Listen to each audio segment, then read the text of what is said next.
Hey everyone, thank you for coming back. I hope you all had lunch. We'll be resuming with our talks now. So I hope you are enjoying the event as of now. We have two more sessions still planned. One is, like I mentioned, is a talk, individual talk, and one is a panel discussions that would be right after the talk. So the next speaker needs no introduction. He's been in the Shopify ecosystem for about 10 years now. He's been working with countless merchants in Shopify. He's built over 300 custom apps. He is the Shopify Build Award winner, and now he's entering into the public app space. Please welcome Harshdeep Singh. 1 million ARR, 2 million ARR. You guys can hear me, right? Okay. Wait, is the spotlight on me or is it like too small? Fitting well? Okay. Right. People at the back, can you hear me? Yeah? Great. Right, so I'm Harshdeep Singh. Thank you for that introduction. Oh, I thought you were saying something. Okay, so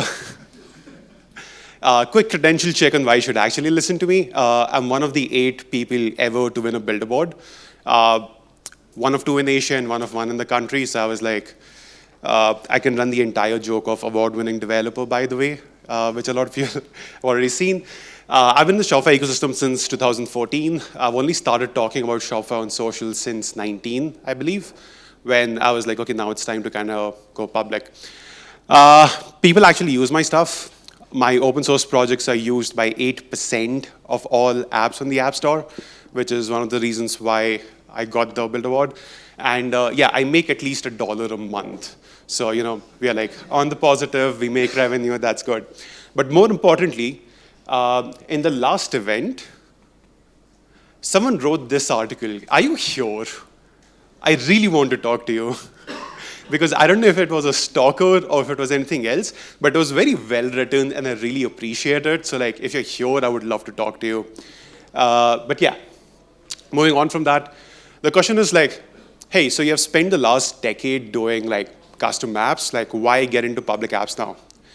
One of our merchants came up with this idea like, buying for multiple people should just be easier, right? So if I'm gifting 10 people today, I can either get all 10 of those things into my own address and I can ship them out. Or if people are coming over, that's one more thing. But if I want to buy for 10 people and ship it to their addresses, I usually have to get in touch with the merchant. And there's a lot of sales calls, there's a lot of emails.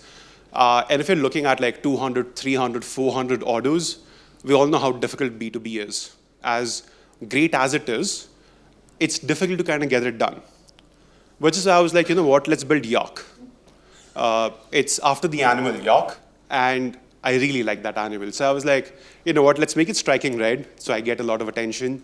Really like the font, and I was like, you know what, it's perfect. I don't have to hire a designer, and I just got it done in 20 bucks. So that's sort of the branding.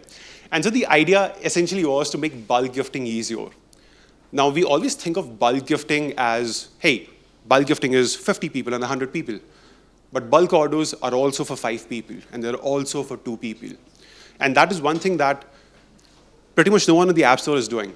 I spent an entire week searching for apps that do this, so I don't have to use my brains. Turns out I was forced to use my own brains. So that ended up happening. And this is how the app functions. This is the theme extension.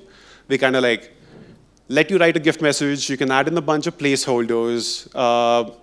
I should learn how to type faster, and this is me now struggling to find the right CSV because I'm in the wrong folder. Downloads, yeah. This is how you upload a bunch of stuff. Here I only order for 2 people, and I think I dox myself here by giving out my random numbers. Yep. And that's pretty much one of the early access builds for Yak. I'm going to be submitting it next week, so this is a super exclusive look. But I don't really know if I would call it super exclusive at this point. A lot of people have already seen it. So here's a bunch of things that I want you to copy from Yak. I'm not here to promote my app to you. Here's a bunch of things that I feel like I'm doing really well and why I'm doing really well, and I want you to take away from this. And this is not an invitation to copy it one-to-one. It's like, hey, Steve, you said that you can copy. You like screenshot, it's built the next day, and we are done. No, I wanted to understand the concepts of why certain things are happening. There's already been great talks about pricing and everything else, and I kind of want to put on my perspective of this is why 10 years later, building 300 odd custom maps and working with countless merchants, this is the reason why I'm making the decisions that I have. And I prefer, like, I am going to be sticking with it. It's not going to be like, hey, XYZ things are happening and I'm going to like back out of it in like a week. I am sticking with it just because I'm like, you know what, I am very sure that I'm on the right path. Now, the first thing is, I do not want to build, I don't want the build for Shopify badge. I want the built by Shopify badge. One of the baseline, this is the home screen, by the way. And one thing you would almost immediately realize is everyone tells me that, hey, this exactly feels like the Shopify admin. So a lot of us are like, well, Polaris isn't great and this is happening, but my UI cannot be built. It can be built if you just spend a lot of time learning from admin. When was the last time you opened up admin on one of your dev stores, you went through each and every single screen and you were like, you know what, I like this and I see why they're doing this and let's pull up this. The built by Shopify concept really helps you in onboarding your merchants. Because what's happening is you're using the exact same patterns that all of the merchants are used to. And with the 11 that I'm testing, they were like, they picked it up almost immediately. And so that means my onboarding has become much easier. The second is pricing. I'm going to give you guys a second to figure out what is that one thing that you haven't seen in any app before. Anyone wants to take a guess? It's like right here. Yep, it's this section, reminder to cancel. I just forgot your name, sorry. Alex. Alex gave a really great talk on like, hey, this is flat model pricing and here's usage based and everything else. I'm very clear. I don't want to go wide with Yak. I don't want to be like, hey, I need 100,000 merchants on here. Even if I have 200 merchants, but I have a great relationship with them, that's what matters to me most. Because I know that when they didn't make enough sales with Yak or with bulk orders, they paid a price. And now that as they are growing, they're still on the same plan. I am very clear that, hey, I only ever want to have one plan that is available in monthly or annual subscriptions. Now, one of the great things about this is it's clear. You have a 14-day trial, you have an onboarding and personalization call, unlimited orders, and you can gift up to 250 people at once, right? And you're going to be pushing this number up as the tech gets more and more better. And here's a review, and here's a test one. But this is going to be swapped out based on what category of merchant are you. So if you sell cookies, you're going to get reviews from other people in the F&B industry. A very clear subscription setup, like, hey, it's either a monthly or an annual. So for all the developers, this is the button group with connected top. And these are just actually 2 buttons, right? A very clear reminder to cancel. One of the baseline things that you want to establish with your merchants on day one is you can trust me with your money. One of the things that we forget as developers is they are $49 a month to us, but directly or indirectly, all of the work that we do, we are helping them put food on the table. And now it's our job to ensure that it's not bread on the table, but it's caviar. And this is one of the ways where you almost immediately build trust. A great thing here that a lot of performance marketers or marketers in general would like is you don't get a terrible generic shop email. You get an email that people actually check, right? Which is a huge pain point solved already. So straight out of the back on the pricing page, which is when a lot of people have a huge drop-off, I have established trust. There's only one plan, you have everything unlimited, and I will remind you to stop using my app if you do not want to. Which means, so this wording changes from reminder to cancel to reminder to pause once your trial is over. And there's a bunch of modifications that are still done, mostly around the help text. And even another thing is this. It's a very clear thing, like, hey, a 14-day trial and then $49 a month from this date, right? So the entire pricing page is set up in a way where it's like, hey, you can trust me with your money. I understand that you have worked your ass off for it, and you can trust me with this. Now, experience cues. As soon as your onboarding is done, we show you this tiny banner, right? Like, how was your experience with onboarding?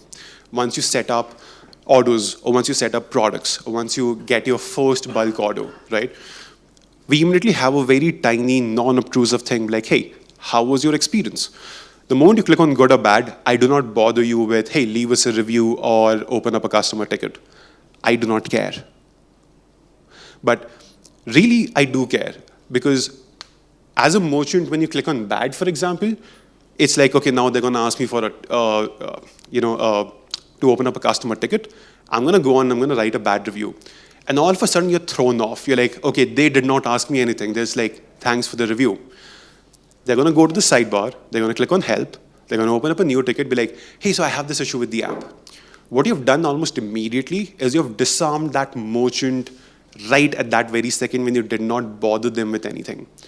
So now what's going to happen is your merchants who use the app are highly likely to click on the buttons because there's no commitment there. Because if they click on good, they know, okay, hey, the experience is good. I do not want anything more out of you. But if it's bad, they know that they do not have to write me a huge support ticket and like talk to someone about it, right? I bring this entire concept up, be like, hey, so you had this issue that you got in touch with me. That's cool. Would you be willing to talk to me about why your onboarding experience was bad, right? And this is after the customer initiates a conversation with me. So what ends up happening is they're like, okay, I can trust this guy on the pricing. He doesn't bother me. So you're more likely to build up a better relationship with me and all of my apps because you can actually trust me. Now, this is a very fun thing. This is something that I cannot really put in a picture or a video, but we use LLMs in a very different way. What we do is, for every category, there's going to be a new way of doing the exact same thing. What works for F&B merchants might not work for apparel merchants, and that might not work for automotive merchants. There's 6 pages for every single screen on Yak. The moment you install the app, we hit a GraphQL endpoint, pull up your last 15 to 20 products, throw it in Llama, and like, hey, what screens do you think we should actually give out to the merchant? And so what ends up happening is every merchant now has an experience that's tailored to them. This solves the huge problem of, okay, hey, how do I create one user experience that solves everyone's problems? And so all you just had to do was, even if you're not using LLMs in the background, all you have to do is really like look into how each category of merchant is working or like using your app, build screens for them. This increases the amount of work that I have to do because if a change happens, that needs to be done 6 times, perhaps even more. But what now ends up happening is every merchant has a tailored experience. When they open up a ticket with me, like, oh yeah, like we know that you would like this, so this is what you would do. But then if you also notice that, hey, this screen isn't working for this category, swap it out. Now you can actually run A/B tests. And another thing, when you know a bunch of other developers are going to copy you, one of the screens that you can actually push out is just a clown emoji everywhere. And yes, I actually built it. So if I know you're going to copy my app, you're going to have a lot of circus music and clown emojis everywhere. File your trademarks. This is something that we don't talk about enough. Before I even wrote the first line of code, I called up my trademark lawyer. I'm like, hey, I need trademarks on Yak, the logo, and everything else. This actually saves us a lot. How many of us remember the back-in-stock IP issue that happened in the App Store? Show of hands? Right, so there's a bunch of people. What ended up happening was back-in-stock was trademarked, and it's such a generic term that this private equity firm sent a cease and desist to every other back-in-stock app on the App Store. And this caused a huge uproar, clearly. But luckily, Toby and Harley and everyone else at Shopify was diligent enough to kind of reverse that. So that was great. But filing your trademarks is absolutely necessary. Doesn't matter how much it costs, you should file your trademarks, at least in one class. Now, sure, this could also happen that, hey, you only have trademarks in India, not in Canada or US or anywhere in the EU. But this helps your case, right? If tomorrow a back-in-stock app that's registered in the US tells me, like, hey, this is happening, I can tell Shopify, be like, hey, listen, I filed trademarks here, and I want you to like unlist both of us while we sort it out, right? So there's a bunch of ways that you can kind of go about it. Again, this is not legal advice. The only advice that I'm giving you is protect your IP. because a lot of people are also going to use your keyword to kind of, steal your merchants. And this is a good way to be like, hey, listen, I can send you a cease and desist. I'm not sure if I can, but scare tactics do work at times, right? But sometimes it's completely unfounded on customer support, and you shouldn't be doing that. All right, so so now here's what's going to happen, right? This section, I'm going to be moving between the two. All of this is actual live data. And this is from production. And for any one of you who follows me on Twitter, I always rant about superior is the stack that you know very well. And what you're going to see in real time, and this is an early access build, which I recorded just this morning because I'm super prepared at every single time. And I just wanted to see how fast this is.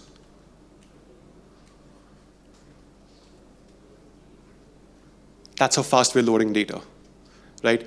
And what this is just a simple concept of using session storage with React context. So I'm not making new database calls here, and it's seamless. It's as if all of this is dummy data that your app actually ships with. And this is something that really throws a lot of people off, because all the 11 merchants that I tested this out with, and everyone who I showed the app with, especially developers, they're like, how are you doing this? Turns out you can do this in less than 60 lines of code. So that's also a fun thing to this thing. So always learn your stack.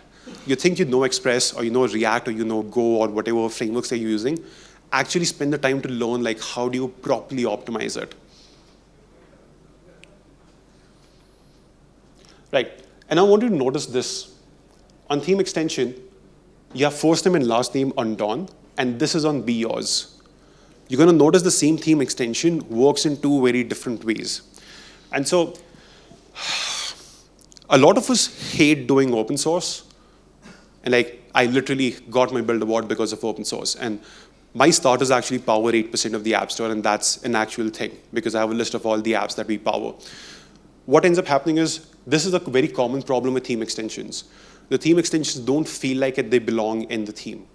So one of the things that I'm working on with Yak, which is going to be open sourced later this year or early in January, whenever it's production ready, is theme elements. Theme elements is a very simple way to make your theme extensions work really well. And this is one of those projects where I was like, okay, how do I make this easier for everyone, right? So all of the code that you saw here, right? And you're like, okay, Hosdeep might be doing a lot of customer support every theme, yada, yada, yada. This is how you do it. That's it, right? On your app, you let the merchant specify what theme you're using. On your theme extension, you just write 2 lines of code. In fact, technically it's just 1. Your classes are auto-filled from theme elements. What now ends up happening is from day 1, your theme extension looks good in every single theme on the theme store. So tomorrow, Shopify might come up with something new where they're like, hey, we are standardizing class names, but we still need backwards compatibility. And I'm very sure theme elements would be one of those projects where you're like, hey, you know what? If the theme version is above this, let's use these classes. But if theme version is below this, let's use theme elements. And it's even great to actually use with custom themes when you're working with bigger merchants or people who are into building custom themes and everything else, because in your app, you can just be like, okay, you can just define these classes and they're gonna spin them out. And though it's not, like I didn't add in a slide on it, I think we should all be doing open source. One of the reasons is we think our code is our moat, and that if someone just picks up, theme elements or the boilerplates that we create, we're gonna have some sort of disadvantage. I think one of the greatest things that have happened ever since I started open sourcing my work, and I'm not saying like open source your entire business model, that's stupid. When I open sourced my boilerplates, when I open sourced stuff like theme elements, a lot of people come forward with issues that you haven't gone through yet. And what now ends up happening is you have a very deep and profound impact in everyone's lives that you actually, who use your stuff. So it might just happen that we are all chasing 100,000 followers and a 5 million MRR everywhere. But to have a very deep and profound impact on everyone that you meet really pays a lot. So the next time you're like, hey, I want to do an open source project, see what in your tooling can you actually open source and give away for free, because trust me, with LLMs coming in, code isn't the moat anymore. It's the experience. And that's why I do open source, because I don't care about having somewhat of an impact on like 100,000 people's lives. But a lot of people here can tell you who I've interacted with. They'll tell you like, okay, hey, you know what? Hoshdeep gave me like 4 hours of time and helped me build my business. It's not because I'm some messiah or I'm trying to become one. It's just that helping other people teaches you more about your own stuff. Back in like 2006, 7, you probably had to pay for your IDE. But today, we all use VS Code or NeoVim or some other version of an open source project. So, you know, especially being in tech, open source actually runs everything. So here's like a personal plea to like open source at least one part of your tooling or something else and see how in the next 36 months, that specific part of your tooling becomes so good that you are eventually powering 8 or 10% of all stores in Shopify. Thank you. Yeah, any questions?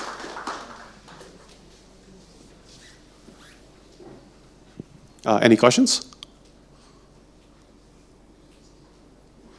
Nope? All right, great. Thank you.